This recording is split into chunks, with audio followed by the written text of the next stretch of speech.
Let's go to Kevin Green, joining us for a look at the volumes and the options, open interest, and trading.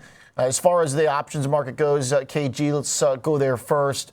Is there a lot of buying pressure here? Is there just a lack of selling pressure? How did yesterday's drop in tech affect the overall dynamic?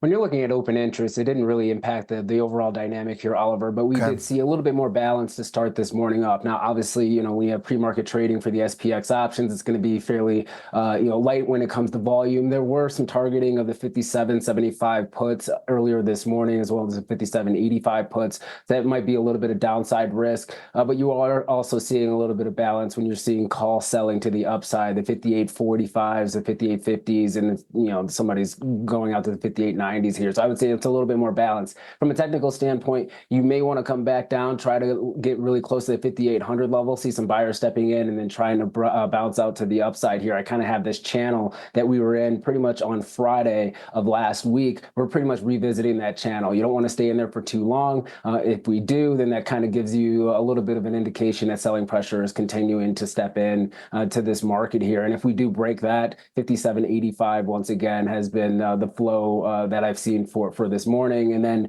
I would say 57.65, if you break through that, then we have some pretty big problems where we can go back to that previous range that we saw about a week ago, early last week, actually. So once again, I think it's going to be somewhat balanced. You want buyers to really kind of step in. Usually we do get a little bit of a flush to start the morning, get buyers to step in and push higher, but it is going to be reliant on the technology trade as well as the semiconductor trade. If that can actually bounce back, that'll be a tailwind for the market right now.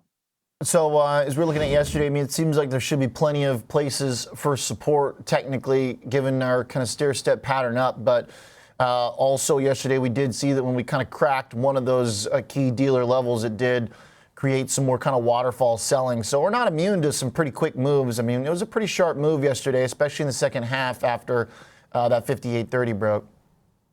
Yeah, and I would also say, too, we had VIX expiration this morning, so a lot of those VIX options are going to settle out, and then we'll start seeing a little bit more repositioning over the next couple of months when you're looking at the expirations for the VIX contract. So just because you may see a little bit of an elevated amount of contracts traded for the VIX today, that doesn't mean that the market's completely just fearful. It just means that it's just obviously just repositioning for the next expiration. We do have the monthly expiration coming out this Friday, too, that could create a little bit of volatility.